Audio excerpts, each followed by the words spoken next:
Y nada, muchas gracias a todos por venir aquí, muchas gracias a Nature Escola y al Ayuntamiento de Oñati por haberme invitado y muchas gracias también a Julen Astigarraga, un vecino vuestro que ha hecho un poco de celestino para que hoy pudiera dar aquí la charla. Entonces, bueno, antes de empezar, como no somos muchos y sentís la necesidad de preguntar o algo, interrumpirme tranquilamente, ¿vale? Y hoy de lo que os voy a hablar es de... Me voy a quitar la mascarilla con vuestro permiso. ¿A alguien le molesta que me la quite? Gracias. Mucho mejor. Entonces, hoy os voy a hablar sobre una hipótesis que estamos desarrollando y sobre la que estamos trabajando, que es la hipótesis esta de unidos persistimos y cómo esta hipótesis, bueno, pues son mecanismos de cómo sobreviven los competidores menos hábiles en la naturaleza. Entonces, bueno, para poneros un poco en contexto, seguro que todos habéis oído hablar de la supervivencia del más fuerte. Esto es algo que nos suena a todos, seguramente, ¿no? ¿Y cuántos de vosotros creéis que esto de la supervivencia del más fuerte se aplica a la naturaleza? Podéis levantar la mano, vamos a hacer un pequeño experimento durante la charla. ¿Cuántos creéis que esto aplica a la naturaleza? Que los más fuertes son los únicos que sobreviven. Ni uno, ¿no lo queréis nadie? Oye, pues si entonces ya está, me voy a mi casa, no hay charla. Bueno, en general esto es una cosa que se ha tendido a asumir y es un legado que viene histórico desde hace siglos, desde que el bueno de Darwin lo propuso, ¿no? La supervivencia de los más fuertes. Y esto ha sido una idea que ha quedado en el subconsciente colectivo, tanto de investigadores como de la sociedad en general. Y no se refiere solo a los individuos dentro de una especie, también se ha llevado a individuos de diferentes especies, ¿no? Entonces, a principios del siglo pasado, Georgi Gauss, que era un investigador ruso, haciendo unos experimentos con diferentes especies de microorganismos, él ponía 2 especies de microorganismos diferentes y veía que al final del experimento solo quedaba una, microorganismos que utilizaban los mismos recursos, ¿no? Entonces propuso el principio de exclusión competitiva, este que está aquí, que básicamente lo que viene a decir es cuando 2 especies utilizan los mismos recursos, al final solo sobrevive la más fuerte. ¿Vale? Llevamos un siglo con este pensamiento en la ciencia y ha sido una idea que se ha explorado mucho y se han encontrado muchos ejemplos. Por poneros algunos ejemplos, hay muchísimos, pero por poneros algunos ejemplos. Las mariquitas, esta mariquita que hay aquí a la derecha es una mariquita asiática que se introdujo en Europa para acabar con las plagas de pulgón. ¿Qué ha pasado? Que esta mariquita es mejor competidora que las mariquitas que hay autóctonas aquí en Europa, como esta roja de aquí, y las está desplazando, las está extinguiendo. Otro ejemplo que nos toca más de cerca, por ejemplo, el caso de Homo sapiens, nuestra especie, y los neandertales. Esto se ha pensado mucho tiempo, que la extinción de los neandertales fue producida por la competencia directa con nuestra especie, es decir, nosotros éramos mejores competidores y extinguimos a los neandertales. Esto hoy en día... no es muy buen ejemplo porque hoy en día, con estudios genéticos y demás, se ha visto que más que competir nos dedicábamos a otras actividades más lúdicas y realmente lo que hicimos fue cruzarnos entre nosotros y de hecho parte de nuestro ADN es neandertal. Pero bueno, sea como fuere, hay muchos ejemplos de exclusión competitiva que dicen que, bueno, vuelvo a incidir en esto, que especies que utilizan los mismos recursos no pueden coexistir. Pero ¿qué es lo que pasa cuando salimos al campo? Que realmente lo que vemos es que hay un montón de especies que aparentemente utilizan los mismos recursos y que coexisten. Si te vas a un arrecife de coral, hay decenas de especies de coral que utilizan los mismos recursos y que están coexistiendo. Si dais un paseo por cualquier prado, vais a ver decenas de especies de plantas que utilizan los mismos recursos, pero que coexisten. Igual con las aves. Hay ejemplos en un montón de comunidades ecológicas. Las comunidades ecológicas son conjuntos de especies que coexisten. Comunidades ecológicas hay en todos los lados. Por ejemplo, pues desde estas que estamos hablando hasta el microbioma intestinal del ser humano. Nosotros tenemos microorganismos en el intestino que forman comunidades ecológicas. Pues bueno, se ve esto, ¿no? ¿Qué es lo que pasa esto? Esto es lo que se ha llamado la paradoja de la diversidad. Y esta es una de las grandes preguntas que hoy en día hay en ecología y en general en las ciencias biológicas.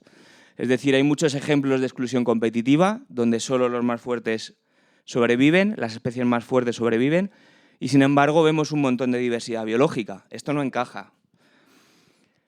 Esta paradoja de la diversidad, además, es todavía más curiosa cuando vemos cómo se distribuyen las especies en las comunidades, es decir, el número de individuos que tienen cada especie. En esta gráfica vosotros si vais a cualquier comunidad del mundo, de plantas, de animales, de peces, de lo que queráis, y empezáis a contar el número de individuos que tiene cada especie, siempre vais a llegar a una gráfica como esta. ¿Qué quiere decir esta gráfica? Mira, aquí abajo tenéis el número de individuos.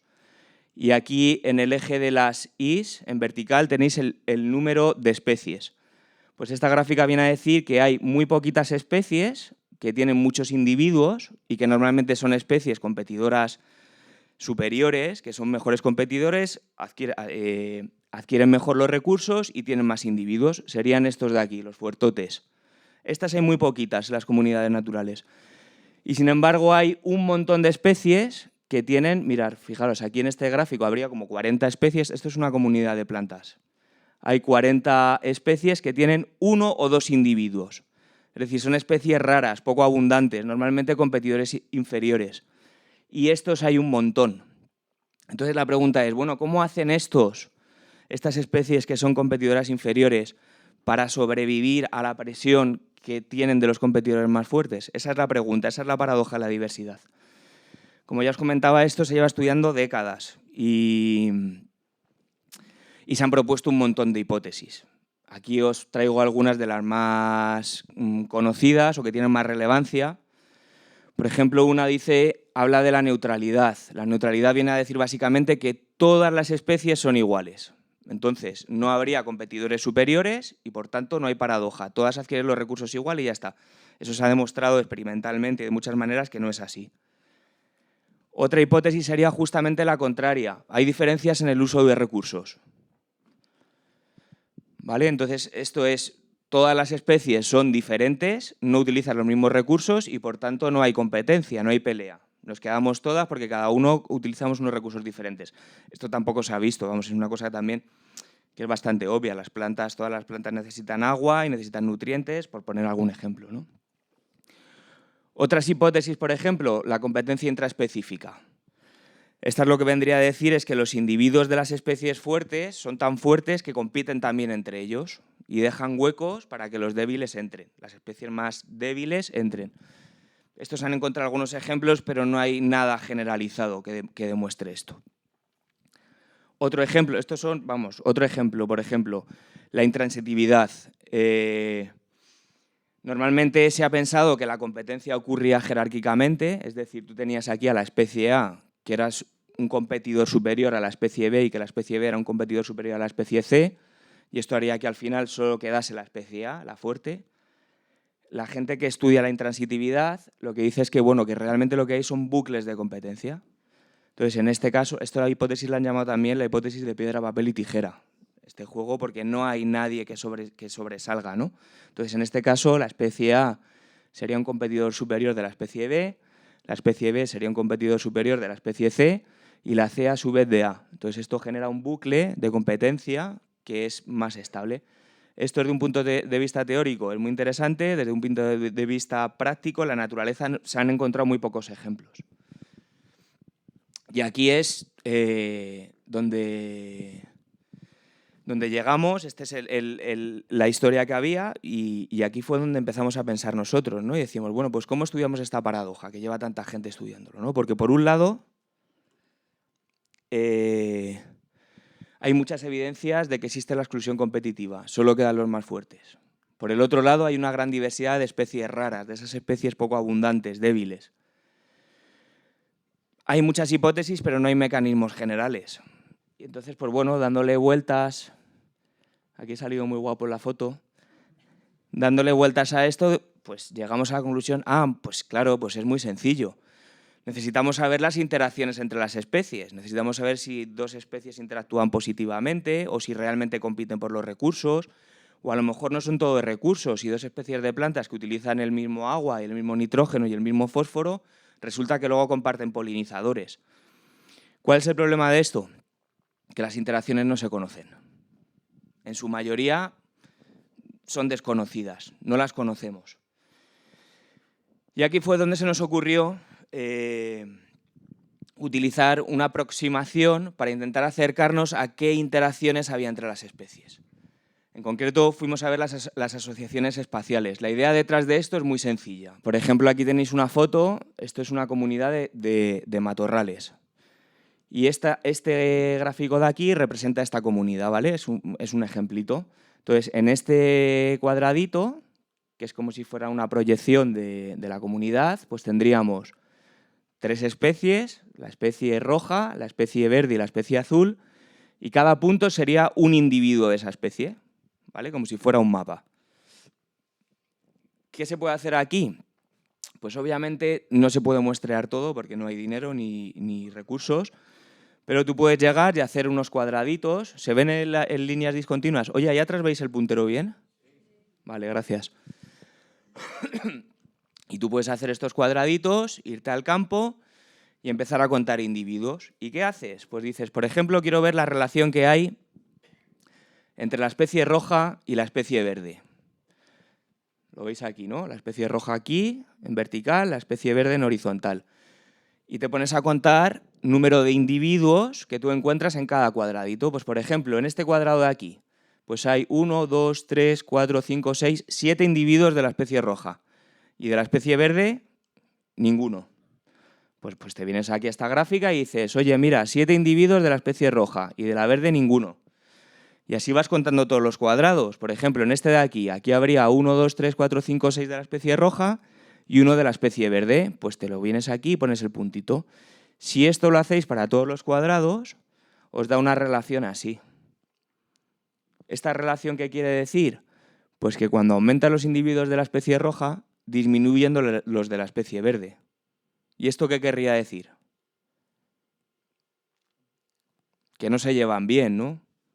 Es decir, cuando hay mucho de la especie roja y poco de la verde, pues probablemente estarán compitiendo, no se toleran.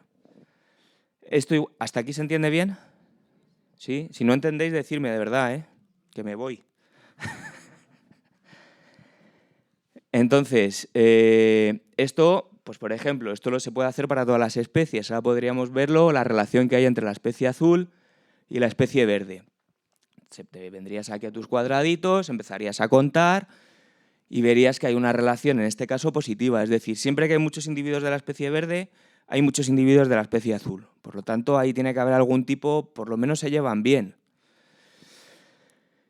¿Qué es lo que pasa? Que en las comunidades hay muchas más especies. Aquí he puesto 3, pero en realidad hay muchas más. ¿Cómo se puede atajar este problema? Pues esto es aquí donde viene la teoría de redes, que es una herramienta que han desarrollado los físicos sobre todo y que ahora la estamos utilizando cada vez más en ecología. Es muy sencillo, son redes que unen cosas a través de algo. Así de sencillo es. Entonces, en este caso, ¿qué tendríamos? Tendríamos especies, fijaos aquí tenemos estas especies con diferentes colores, ¿vale? Y estarían unidas si en el espacio tienden a aparecer juntas, que sería aquí, o si tienden a aparecer separadas, que sería aquí. Entonces, simplemente hay que ir poniendo conexiones aquí. Entonces, antes hemos visto que la especie roja y la especie verde no se asociaban en el espacio. Pues pones un link aquí uniendo a las dos. En el caso de las positivas, habíamos visto que la especie verde y la especie azul sí que estaban juntas en el espacio. Pues pones un link. Aquí una conexión entre estas dos. Y esto parece muy abstracto, pero de verdad que va a llegar a un momento en el que vais a ver para qué sirve todo esto. Esto lo hace para todas las especies y te da 2 redes. Te da una red negativa de especies que se llevan mal y una red positiva de especies que se llevan bien, ¿vale? ¿Qué es lo que pasa? Que tú ahora a estas redes y a la estructura de estas redes le puedes hacer preguntas.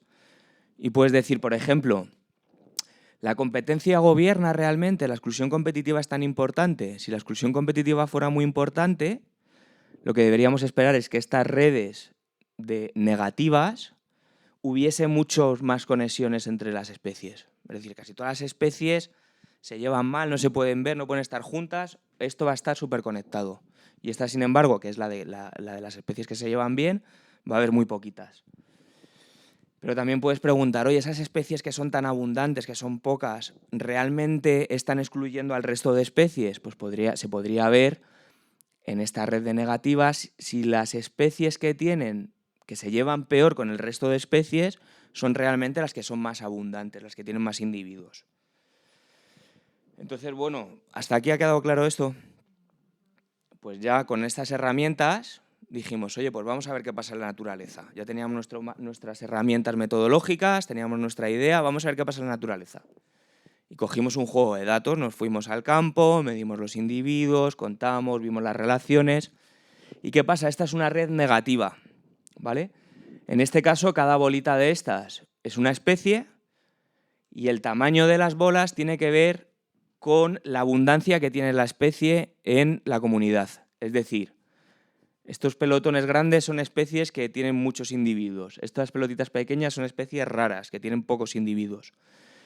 Pues esta estructura de la red que nos viene a decir es una red que está muy conectada, si os fijáis hay muchas flechas entre todas las especies, y además las especies más abundantes son las que se llevan peor, las que tienen más flechas, más conexiones con el resto de especies.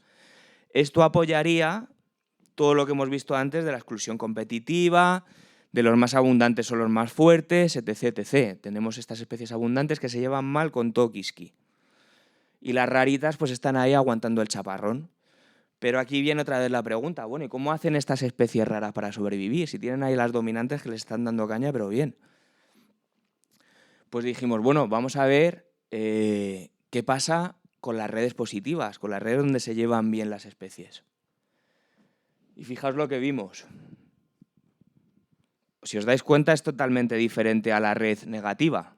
¿Lo veis? La red negativa es muy conectada con las especies más abundantes, excluyendo a todas las demás.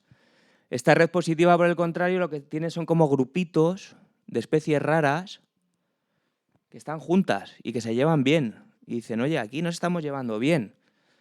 Y esto, cuando lo vimos, dijimos, bueno, es que esto parece claramente la unión hace la fuerza, ¿no? Es decir, las especies dominantes nos están dando caña por todos los lados, pues ¿qué hacemos nosotras las raritas? Nos juntamos y de esta manera resistimos a la presión competitiva que nos están generando las especies abundantes. Esta es la hipótesis. Cuando lo vimos en una, pues dijimos, oye, pues mira, es que a lo mejor la clave está ahí. Es una cosa tan sencilla y que se ha hablado tanto. La unión hace la fuerza. Las especies débiles se unen entre ellas, tienen interacciones positivas entre ellas y ese es el mecanismo que les permite resistir la presión que les están haciendo las especies fuertes. Esto es una cosa que se ha visto en las sociedades humanas y que está bastante estudiado. Y decimos, oye, pues a lo mejor en la naturaleza estamos viendo evidencias de esto. Y ya como nos pusimos tan contentos, nos vinimos arriba y dijimos, pues oye, vamos a buscar datos de todo el mundo. Empezamos a hacerlo aquí en España, en diferentes sitios, y vimos que pasaba en todos los lados. Y dijimos, vamos a preguntar, vamos a hablar con investigadores de todo el mundo, que nos pasen datos y vamos a testar nuestra hipótesis. Y fijaos, conseguimos datos, cada puntito de estos y cada triángulo es un sitio donde conseguimos datos. Conseguimos datos de comunidades de árboles, de comunidades de arbustos, de praderas, de peces, de aves, de corales, de todo tipo de especies, de lagartos, de todo tipo de especies y por los 5 continentes. Y si os fijáis, en estos puntos que están en verde, siempre ocurría cuando veíamos las redes, encontrábamos estos patrones. En casi todas las comunidades existía este patrón.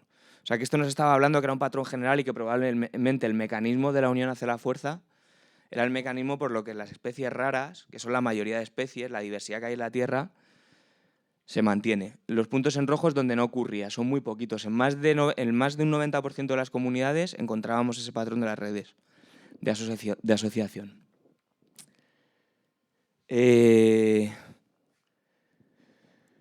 ¿Cuál es uno de los problemas que tiene esto? Que realmente estamos viendo a través de estos patrones de asociación, estamos infiriendo mecanismos y eso en cierta manera tiene sus riesgos, porque volviendo al ejemplo del bar y los amigos y los pinchos, a lo mejor Julen y yo nos llevamos a matar, no nos podemos ver, pero resulta que vamos al mismo bar porque ponen un pincho buenísimo y estamos allí juntos. No tiene nada que ver con las interacciones. Con las especies podría pasar igual.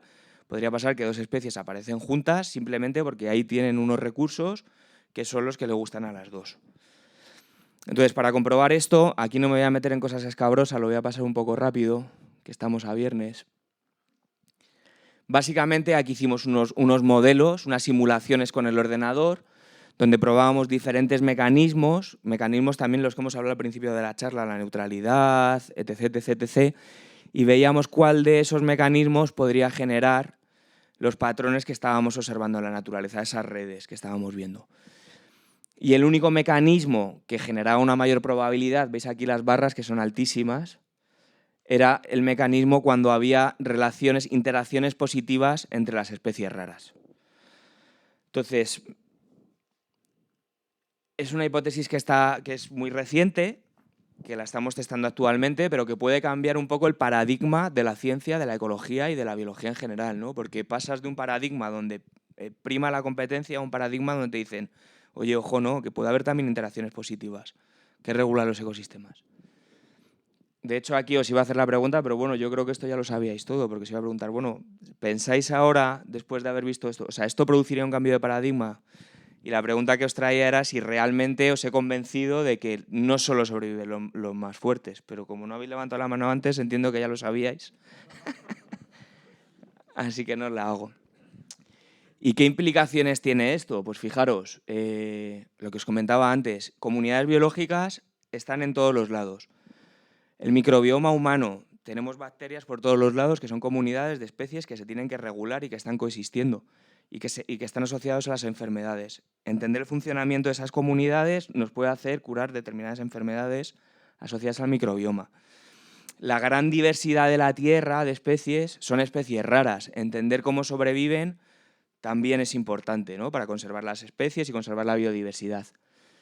Pero ¿y en las sociedades humanas? Vosotros, cuando os estaba contando esto, ¿habéis encontrado alguna analogía? ¿Se os ha ocurrido algo que podéis decir, joder, pues es que eso es igual que en tal sitio? ¿O esto en qué pasa en las sociedades humanas? ¿Se os ocurre alguna analogía entre lo que hemos visto? Se puede hablar, ¿eh? Hay un micrófono de más, creo. Pues mirar, nosotros vimos una analogía bastante clara, ¿no? Sobre todo en la organización de las ciudades. ¿Qué pasa en la organización de las ciudades? En las ciudades hay guetos y hay barrios étnicos y hay barrios donde se agrupa gente que, por lo que sea, ya sea culturalmente, sea económicamente o demás, tiene una desventaja competitiva o necesitan cierta ayuda entre ellos, ¿no? Y lo vimos y dijimos, joder, pues si es que esto realmente lo que pasa en la naturaleza es que hay barrios étnicos de especies raras, donde están las especies raras con peor capacidad competitiva y ahí sobreviven, ¿no? Y dijimos, oye, ¿por qué no testamos esto en las ciudades y vemos si esto también ocurre en las ciudades? ¿Qué es lo que pasa en una ciudad? Antes teníamos aquí esto que dividíamos en cuadraditos, ¿vale? Este es un mapa de Barcelona. Los colores no os fijéis, que es que ya está, la he cogido por ahí. Pero una ciudad, en vez de estar dividida en cuadraditos, está dividida en barrios. Estas líneas blancas delimitan barrios. Y en una ciudad, en vez de tener diferentes especies, tienes personas que están agrupadas por diferentes etnias, diferentes nacionalidades. Entonces nosotros, para probar esto, dijimos, bueno, pues vamos a hacer agrupación en función a la nacionalidad de las personas, ¿vale? Y pues hicimos las redes igual que habíamos hecho antes. Teníamos una red de asociación negativa. ¿Esto qué quiere decir? En este caso, por ejemplo, esta bolita roja, en vez de ser una especie, ahora podría ser los españoles. Y aquí un link, y por ejemplo, este azul, pues pueden ser, yo qué sé, los ecuatorianos. Y aquí este link significaría que donde hay muchos españoles viviendo, hay pocos ecuatorianos. Y en el caso de las positivas sería lo contrario. Aquí tendrías una nacionalidad y dirías, oye, la nacionalidad que representa la bolita negra tiene un link con la bolita amarilla y lo que te viene a decir es que cuando hay mucha gente de esta nacionalidad, pues también hay mucha gente de esta otra nacionalidad. Hay una asociación positiva. Pues, ¿qué es lo que pasa cuando vamos a las ciudades y vemos eso? Pues que encontramos esto. Esto es un trabajo que está todavía desarrollándose, que estamos haciendo en colaboración con unos antropólogos sociales en Salamanca. Y bueno, pues eso, los gráficos son tan feos, Pero bueno, básicamente aquí tenéis las asociaciones positivas y estas son las asociaciones negativas, ¿vale? Esto recuerda bastante a esto, ¿verdad? Donde tú tienes una red negativa muy densamente conectada, en los dos casos, y una red positiva, pues bueno, que es está poco densamente conectada. Entonces, bueno, pues ahí lo dejo. Obviamente los mecanismos van a ser diferentes, pero las analogías son claras. En el caso de las sociedades humanas ya se sabe que existen barrios étnicos y que existen guetos y que existen demás donde se pueden agrupar las pues la gente, ¿no? En el caso de las especies, los mecanismos todavía los tenemos menos claros. Y bueno, mira, esto se me había pasado. Estas son las ciudades donde hicimos estos análisis que os acabo de contar. Son 21 ciudades en todo el mundo y en todas encontrábamos el mismo patrón, menos curiosamente en Nueva Delhi, donde probablemente no habrá una organización tan clara espacial por nacionalidades, ¿no? Ahí probablemente pues serán más castas o etnias o lo que sea. Y bueno, ¿y ahora qué? O sea, ya hemos visto todo esto, ya os he contado un poco sobre qué va esta hipótesis. ¿Os he convencido o no? Sí. Eso no ha sonado muy convincente, ¿eh? Sí. Pero bueno, básicamente, ¿ahora qué? Pues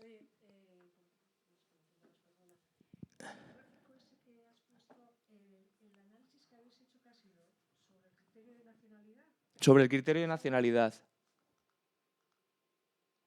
Estos son nacionalidades. Simplemente cogíamos en cada barrio, gracias por la pregunta, en cada barrio que teníamos aquí conseguimos información a través de los ayuntamientos de el número de personas de cada nacionalidad que vivía en cada barrio. Pues aquí inferimos, lo que vemos es si en los barrios, por ejemplo, donde hay muchos franceses, también hay muchos españoles. Y vemos esta correlación. Estas correlaciones de aquí, por ejemplo, venimos barrio a barrio y decimos, oye, ¿cuántos españoles hay aquí en este barrio? Oye, pues hay 100. ¿Y cuántos franceses hay? 50. Y venimos y lo ponemos en este grafiquito. Y vamos haciendo eso para todos los barrios.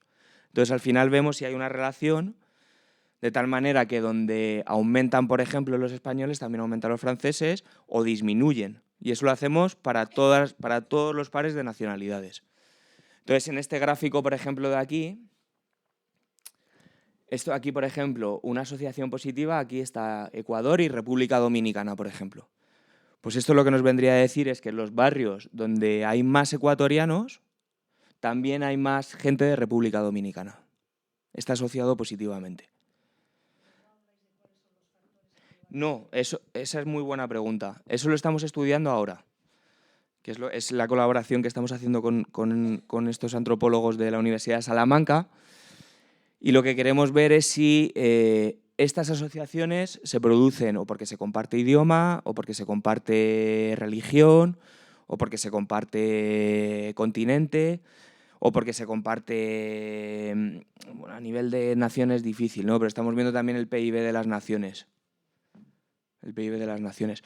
Entonces, salen algunas cosas que tienen sentido, ¿no? En este caso, por ejemplo, en Nueva York era muy claro, ¿no? Pues haría los asiáticos, casi todas las nacionalidades asiáticas salían súper agrupadas. Pues el barrio chino de Nueva York, etc, etc, etc, donde, pues no sé si será un efecto llamada o realmente hay una facilitación porque comparten idioma, comparten comida, comparten de todo y se tienden a agrupar en esos barrios, ¿no? Ya os digo, todo esto está muy en el aire y lo estamos investigando ahora. A simple vista sí que parece que tiene algún cierto... Pues por ejemplo, en este caso en Barcelona, pues se ven aquí países europeos, Bélgica, Estados Unidos, Suecia, no sé qué, aparecen agrupados. Países, por ejemplo, aquí Argentina, Brasil, Venezuela, Colombia. Tiene cierta coherencia cultural, pero hay que verlo. Hay que verlo. Gracias por la pregunta. Y bueno, pues esto, el ahora qué, pues ahora lo que estamos viendo son estos mecanismos que ha preguntado, que además es que ha venido la pregunta al pelo, porque era de lo que iba a hablar. Estos mecanismos no lo sabemos. Nosotros hemos visto las asociaciones, pero realmente hace falta saber qué mecanismos son esos. Entonces he sido capaz, a vosotros no sé si os he convencido o no, a la gente del ministerio sí les convencí y me han dado financiación pública para ver cuáles son estos mecanismos realmente que están detrás de esas asociaciones. Financiación pública que estamos pagando todos. O sea, básicamente... bueno, con esto quiero decir que ahora mismo yo estoy dando la charla como a mis jefes. Si tenéis preguntas me lo podéis decir tranquilamente. Y lo que estamos viendo, pues bueno, es a una escala muy pequeñita. Aquí tenéis a una compañera que está... esto es una comunidad de herbáceas muy pequeñita en el sureste madrileño, donde las plantas son muy pequeñitas. Mira, aquí tenéis una fotografía. Y para que os hagáis una idea de lo pequeñas que son las plantas, esta bolita de aquí, ¿la veis? Eso es una cagarruta de conejo. ¿Vale? Son muy pequeñitas. Entonces, ¿cómo muestreamos esto? Pues ponemos estas plaquitas encima de metacrilato, encima ponemos un papel de acetato y con rotuladores vamos pintando las plantas que hay debajo. Hasta que al final llegamos a un mapa como este. ¿Lo veis aquí? ¿Se ven los colores desde atrás? Cada colorcito de estos y tal es un individuo. Esto es un metro cuadrado, aquí contamos más de 6.000 individuos de 30 especies diferentes. Estas son nuestras selvas tropicales. Aquí hay una diversidad, hay tanta diversidad como una selva tropical. Y aquí ahora, en este mini mundo, en esta mini selva tropical que nos permite manipularla y hacer experimentos y demás, pues vamos a ver realmente las agrupaciones entre especies raras, ya hemos visto que ocurren, ya vamos a ver cuáles son los mecanismos reales que hay detrás de todo eso. Así que nada, el dinero de vuestros impuestos en parte va para esto. ¿Y conclusiones de la charla de hoy? Pues bueno, que solo los más fuertes no sobreviven, que eso es una cosa que tenemos en el subconsciente muchas veces los investigadores y en general en la sociedad, pero esto no es así, hay muchos débiles que también sobreviven, o la mayoría de ellos, de hecho. Y esto lo hacen, creemos, o esta es nuestra hipótesis, a través de unirse y de generar interacciones positivas para resistir esa presión de competidores superiores. Y bueno, todavía hace falta mucho todavía para realmente llegar a comprobar todo esto y para eso hace falta dinero. Así que hay que invertir más en ciencia. Pues nada, muchas gracias a todos y espero que os haya gustado.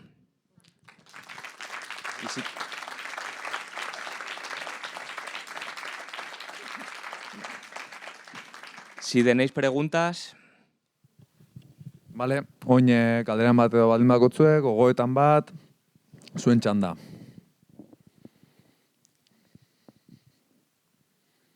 Eskua jaso eta mikrofonu hartu bai, bestela guk entzuten du, baina gero YouTubera igo bida eta YouTubeen ikusten dauzenak ez da bentzungo.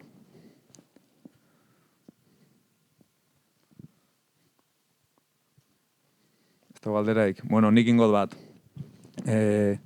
Cuando salís al campo a estudiar, ¿soléis trabajar con plantas o también trabajáis con aves? O...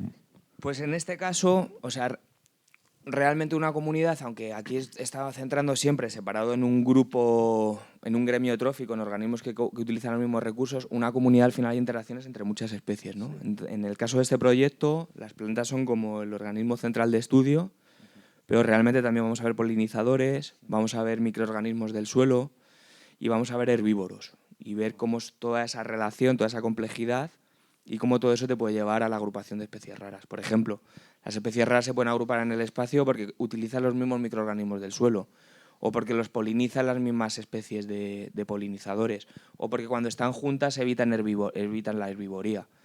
Entonces, todos esos mecanismos, ahí es donde viene la complejidad. Todos esos mecanismos los vamos a utilizar. O sea, no va a ser solo plantas, va a ser un montón de cosas. Gracias. Koldo. Hay especies que son... No, no quiero. Hay especies que son invasoras y que pueden... ¿Perturbar todos los ecosistemas? Sí, totalmente. Totalmente. De hecho, eso es una muy buena pregunta. Que las especies invasoras producen un efecto en las comunidades, ya se sabe. Que desplazan, por ejemplo, el ejemplo de la mariquita que os contaba, ya se sabe que está desplazando. Ahora, como ese desplazamiento de especies autóctonas va a afectar a estas redes, no se tiene ni idea. Entonces te pueden cambiar las reglas del juego, ¿no? Entonces, tú imagínate, puede producir un efecto en cadena. Imagínate que hay una especie invasora que afecta a la especie rara que está ayudando a otras 3 o 4 raras. Pues a lo mejor ese grupito de especies raras se extinguen todas en cadena. No produce solo una extinción, produce la extinción de la especie con la que compite directamente y de todas las demás con las que interactúa positivamente. La abeja asiática, efectivamente. Efectivamente. Pues todo eso, o sea, a ver cuál es el efecto que producen las especies invasoras en todas las cadenas tróficas, eso no se sabe, ¿eh? O sea, se sabe que producen efectos en algunas y tal, pero hasta dónde llegan sus efectos no se desconocen. Eso lo sabremos si es que llegamos a verlo pues de aquí a, pues no sé, décadas. No se puede. Hombre, es muy difícil. Se tendría que invertir mucho dinero y mucha gente trabajando en eso. Gracias. Una pregunta.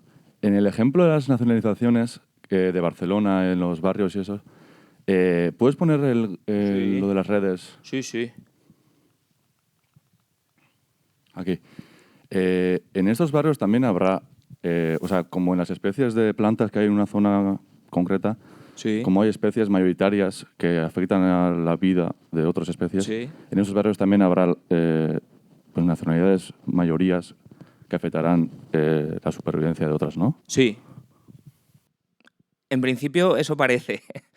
Pero esto es un tema complicado, pero sí sería. O sea, en este caso es que no sé muy bien, quizá no he puesto el mejor ejemplo, pero en el caso, por ejemplo, que es el que estamos viendo ahora un poco más en detalle de cómo se agrupan los asiáticos en Nueva York, pues la hipótesis que hay detrás es eso, ¿no? Que al final tienen una especie de facilitación porque se ayudan entre ellos, porque tienen negocios con productos asiáticos, entonces el shock cultural que tú tienes cuando te vas a vivir de Oriente a Occidente no es tan grande, hay un efecto llamada porque llaman aparte de las mafias, obviamente, pero sí se produce cierta facilitación. Con los barrios latinos pues pasa también un poco lo mismo, etc, etc. Gracias.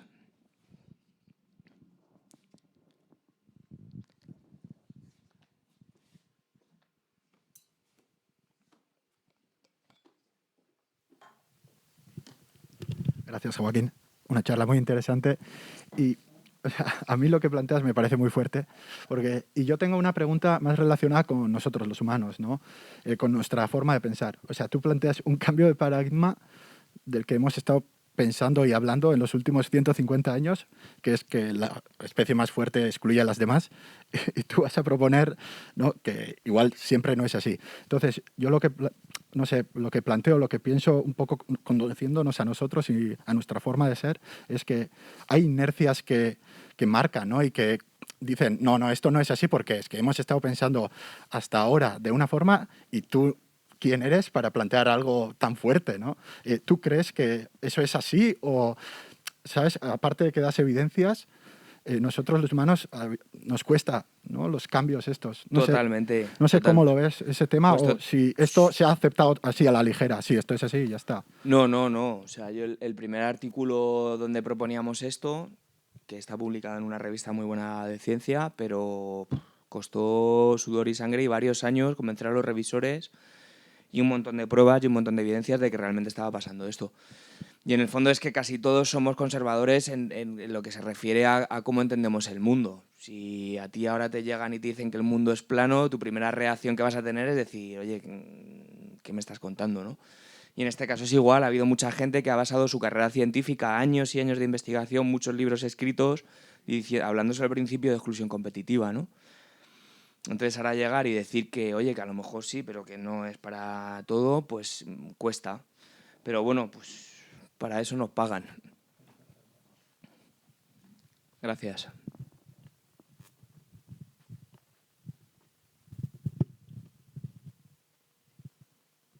Beste galderarik, gogoetarik, ez da hau? Venga, animau.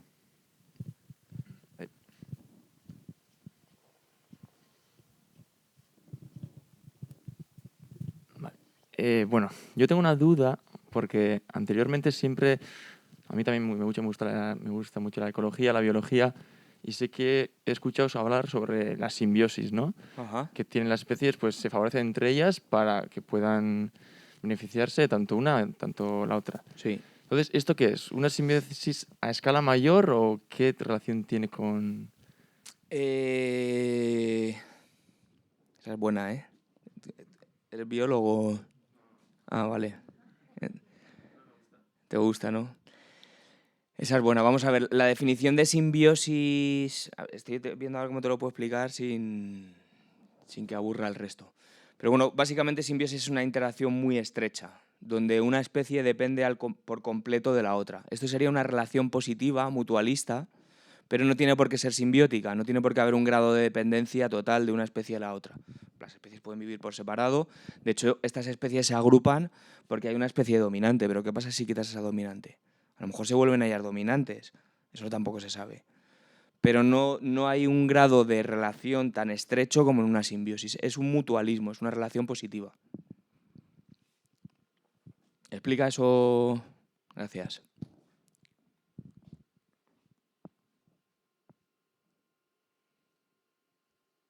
¿No se podría sumar lo negativo con positivo? Y se queda cero. ¿Sumar en qué sentido? Sí, no. Si de hecho esto están todos juntos, ¿eh? O sea, esto realmente es una simplificación que hemos hecho para tratar de entender el sistema, pero todo esto está ocurriendo... Esa es una pregunta buenísima. Todo esto... No, de verdad, ¿eh? Todo esto está ocurriendo a la vez en la misma comunidad. Tanto lo negativo como lo positivo. Aquí lo hemos separado básicamente para entendernos, para aclararnos nosotros mismos. Pero todo eso está ocurriendo. Probablemente esta especie, por ejemplo, de aquí, pues será la misma que esta de aquí. ¿Qué es lo que pasa? Que aquí está excluyendo a 15 especies y aquí está agrupada pues, con 7, 8. Entonces, con algunas se lleva mal y con otras se lleva bien. Pero todo esto está ocurriendo a la vez. ¿Era esa la pregunta? Más o menos, ¿no? Vamos que no.